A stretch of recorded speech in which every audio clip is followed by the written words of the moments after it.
This is Dr. Belinda Wilkerson from Steps to the Future. Zona invited me to be here today to talk to you about professional development. So as we continue going, we'll just see who joins and who shows up. So this is a great day, great weather here in Fayetteville, North Carolina. It's pretty warm, considering that it's the end of February. So I hope where all of you are that you're enjoying great weather, or at least you're someplace warm and someplace comfortable.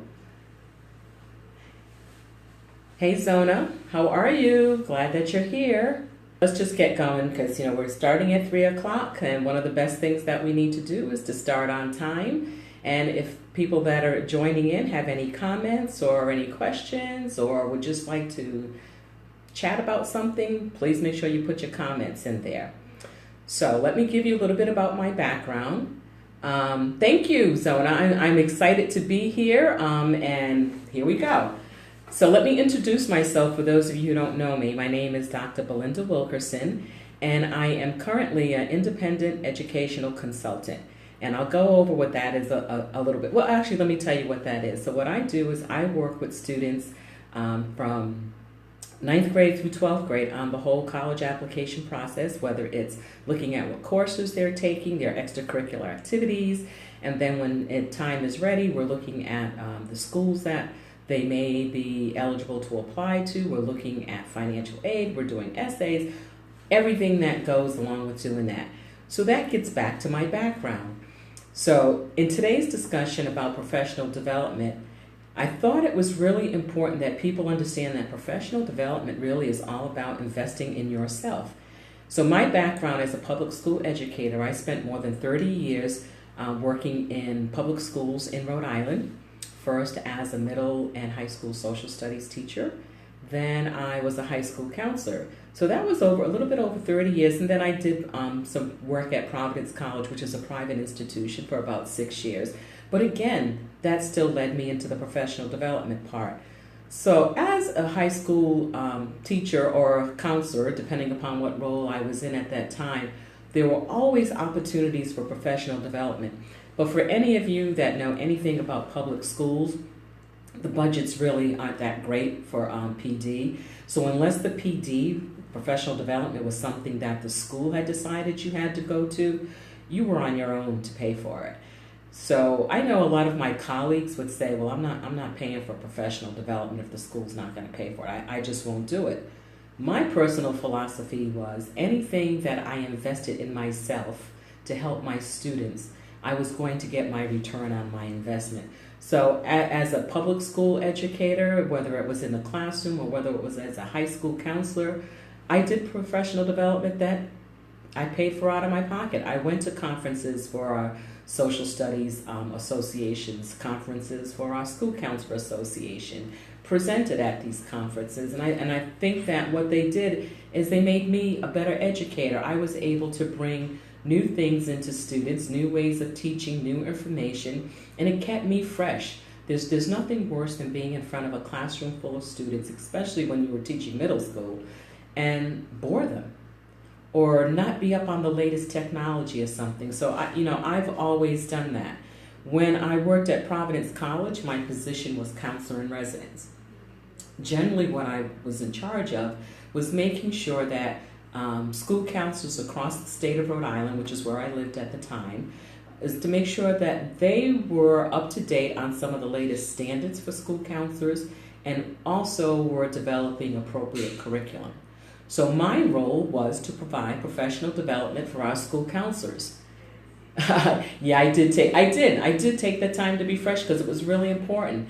So when I started doing this professional development for school counselors, we came up with a model where instead of them having to leave their schools, which was, if anybody that's ever worked in a public school, once you go into your school, your day starts. And it's so hard to stop and start during the middle of the day. So our model was that I would go out to their schools and do the professional development on site.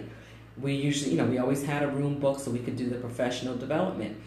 But what used to surprise me is that, because there was an accountability piece built into this program, is that when I would go back, it was always 50-50 whether anyone had actually implemented what we had gone over the month before or the week before or whatever amount of time there was between that. So I used to ask them, I said, okay, as adults, as educators who may have been at the classroom at one time and were working with students, if you ask your student to do something, you expect them to complete the assignment. So I said, so why do you spend your time with me going through this professional development if you're now not going to actually implement it? And, people would say, I don't have the time, or it's too much work, or, I meant to, but I didn't get it done. So one of the things I really started doing and started looking at, even with myself, is, okay, if I'm doing this professional development, whether I'm doing it for someone else or whether I'm doing it for myself, how do I now take that and actually implement it? So one of the things I do now when I go to professional development is I make sure I come back with an action plan. What is it I'm going to do? You can't implement everything, but you can implement some things. So I think it's important that people do professional development for personal growth, for professional growth. But today, I'm looking at the professional side. So as an independent educational consultant, my professional development includes going to conferences. So one of my associations I belong to, the Independent Educational Consultants Association, we have a major conference twice a year. So I attend that conference. We actually have one coming up the end of April. And when I go to these conferences, sometimes, there's so many workshops and so much that you can learn. But I really go in with the mindset that when I go in here, what is it that I can take back with me? And I say, okay, I can't do everything. I can't implement everything. But let me pick the top 3 things that I can implement this week or within the next couple of weeks. Really, it's a waste of your time and your dollars if you go to professional development and then you never do anything with it. So we try not to do that. I agree with you, Sona. I do. You do hear those excuses all the time. And I'm not perfect, but I'm really working on making sure that I get a return on my investment of time when I go to do professional development. So the other thing I do is I do webinars. There are so many webinars out there that pertain to either college counseling. I also do career counseling, so I do webinars with the National Career Development Association, which has some really good webinars, and I do webinars with other organizations that are around this work. Attending workshops. So lately, what I've been doing, so for those of you that aren't familiar with your community colleges or what may be available in your neighborhood, you really need to look at your community colleges and see what's available for you. So at our local community college, Fayetteville Technical Community College, at their Center for Innovation and Entrepreneurship, they have a calendar of free, yes, free, Kent always talks about free, free professional development, free workshops. They're usually in the evenings from 6 to 8. And just this past week, I attended 2 of them. So on Tuesday evening, I attended one that was all about relationship building and networking in your business. And it was excellent. It was absolutely excellent. Last night, I attended one that was on content marketing. And this was all about if you use something like Constant Contact or MailChimp. And even though she was presenting on Constant Contact, so much of the information was something I could still use as someone who used MailChimp. And I learned something new that I hope within the next 3 to 5 days to implement into my MailChimp system. Yes, as Candy said, that Center for Innovation and Entrepreneurship, they do free counseling, free business counseling. I think I'm signed up for workshops. I know I'm definitely signed up for workshops through the end of February, and I haven't looked at March's schedule yet, but I know I'll be in there. In addition to that, one of the great things that they do is they also host through that center. They also host an organization called 1 Million Cups. So they're the co-directors, Cindy and Kent, of that particular chapter. This was like free professional development. So I make it a business to try to go every Wednesday unless I'm out of town or I'm working with a student or something else comes up where I don't have an opportunity to do something else. Then I'm at 1 Million Cups. Hey Tony, it's good to see you here. I hope your children are feeling better. I know things have been a little rough at home. I just got over being sick this past weekend, so I know how that feels, but I didn't have any little ones to take care of. And yes, people should come out to 1 Million Cups. If you're in the Fayetteville area, Cumberland County area, or anywhere within driving distance, it's every Wednesday morning from 9 to 10 a.m., and the format is that there is usually a business who will get up and present their business. You'll have the opportunity to do a PowerPoint, and then people in the audience will give you feedback on what you consider to be your challenges, and they'll give you suggestions on things that you could do. And then you also get an evaluation. So everyone gets an evaluation sheet, and you get a copy of those evaluation sheets. So now you can look at some of the suggestions that were made, because when you're in the middle of receiving this information and you're standing at the front of the room, you don't necessarily have time to write all those things down. So they do send that to you. And it's great. The other thing they do is they videotape what you're doing, and within about a week or so, it goes up on their YouTube channel. So now you have this video up there where you can use parts of the video for marketing or what have you, but it's really a great organization. Some other things that I want people to think about if they're looking for inexpensive or free professional development. How many people know what SCORE is? SCORE. Anybody out there know what that is? SCORE, SCORE. Okay.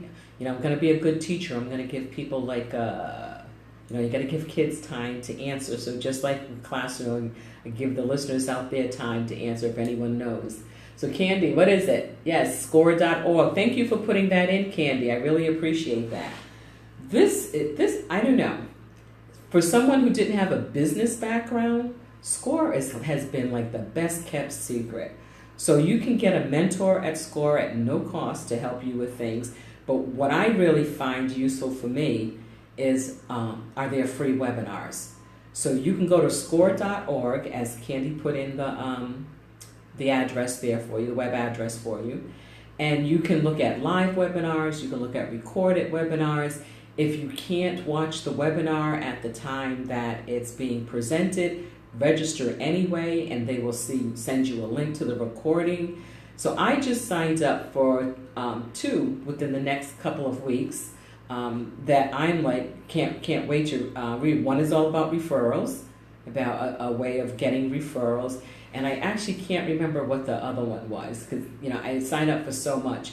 But you can go on there, you can see what's available, and then within the registration form, they will ask you, are you looking for information from the company? Because it's usually somebody from a company that is presenting the webinar that they have partnered with. But I'm telling you, I've got some great information from there. It's absolutely fabulous, and it's free. So I keep a professional development calendar where I'm looking at, I'm going to do the SCORE webinars, and you really, you can get overwhelmed with all of this because you can't do all of it. So you really have to look at the topics and the titles, and then you also have to look at the rest of your schedule and see, what can I do? What's my priority here? So where do I need my help the most? And then just choose those. And as I said, if it's something that you can't get to when it's live, that's okay, because then you register anyway. And as I said, they will send you the recording. And I've taken those recordings and I've gone back and I've looked at them, made notes on them, said, okay, what of this that I learned today can I implement into my business? What pieces of it can I use? Like I said, it's a fabulous, fabulous resource. One of the things that I don't want people to dismiss as part of their professional development is reading. Now, people that know me, I'm a big proponent of picking up a book and reading. I know so many people read books on Kindle or on their Nooks or what have you, or even on their phones, but I'm old school. I still like a book. So I'm always getting books. So actually at the workshop I attended on Tuesday evening, the gentleman that did that workshop, Brian Kennedy out of Jacksonville,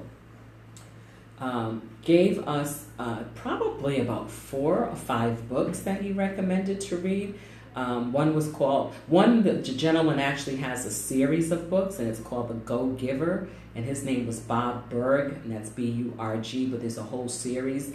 And so I ordered the first, and then I ordered another book that he recommended about referrals. So I'm going to read those. Now, as someone who also believes in giving back to your community, I'm on the Board of Trustees for the Cumberland County Public Library. So I'm a big proponent of finding whatever books you can and using them at the library. The reason I ordered these is because I knew I probably would want to write some notes and to be able to go back into different parts of it. So you can't take a book out of the library and write in it, because that wouldn't be very nice. So we don't want you to do that. But I have a couple books out now for the library. Option B, which some people know is by co-authored by Sheryl Sandberg and Adam Grant, and then another one that's called Options.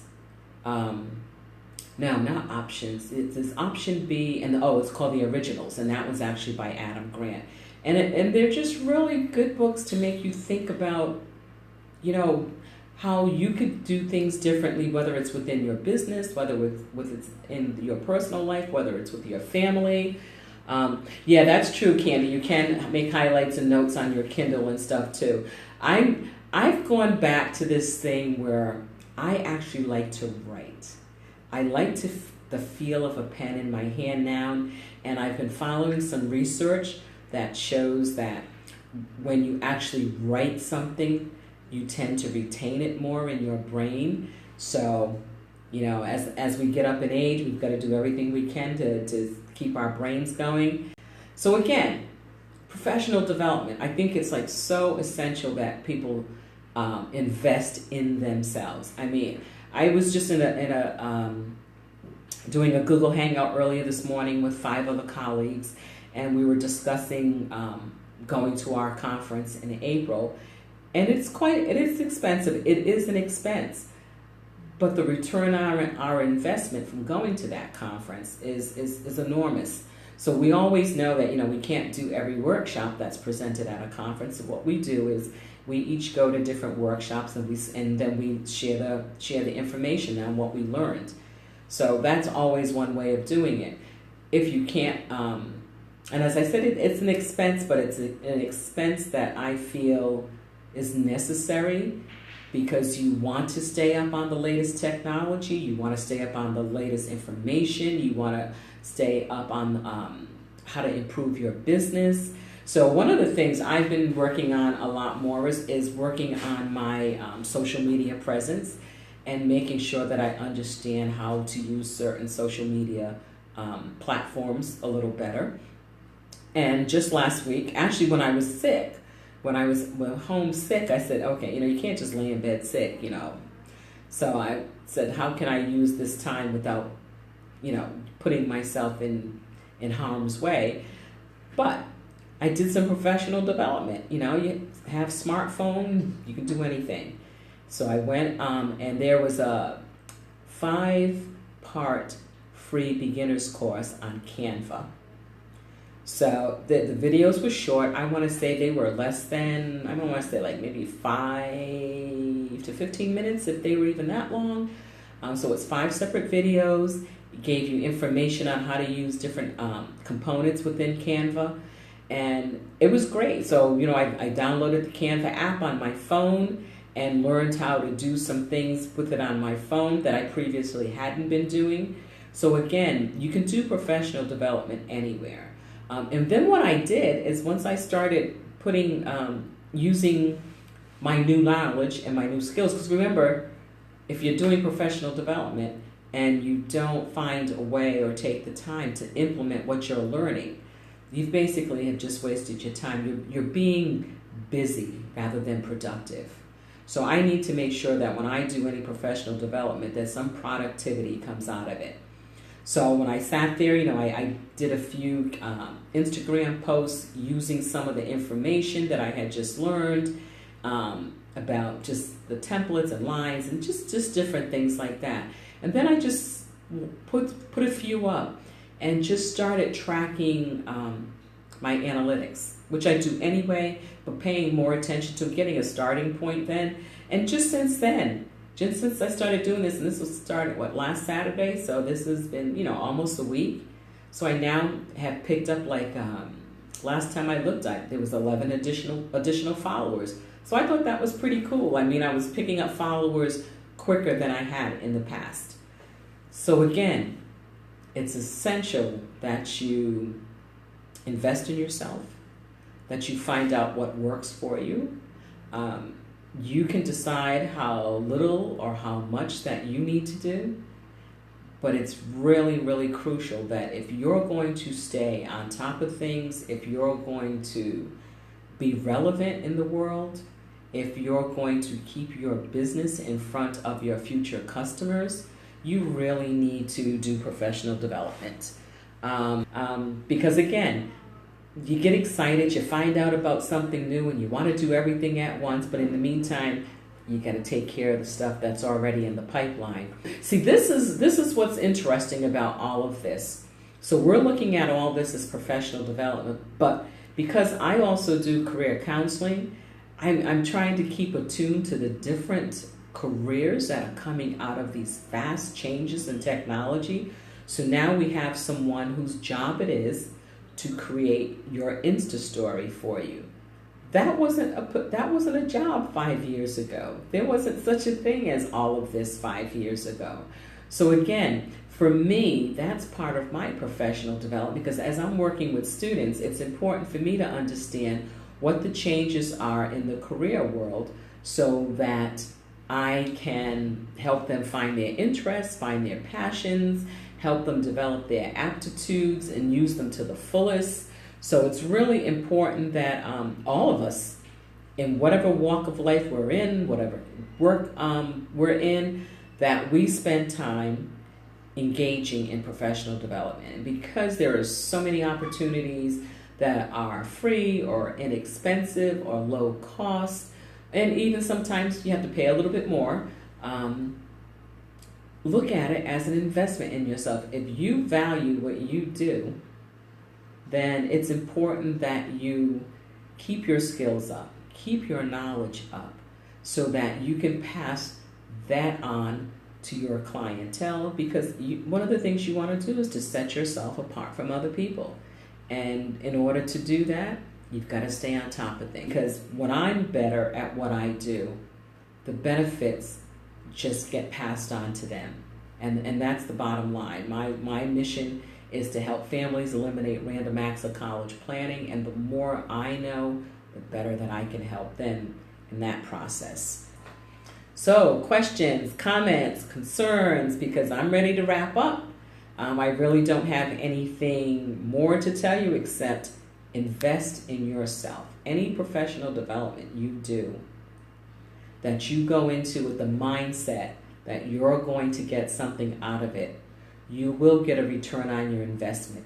It may not be the next day, it may not be the next week, or even the next month, but somewhere along the line, that information is going to be something that you can use for your clients, that you can use for your own personal growth.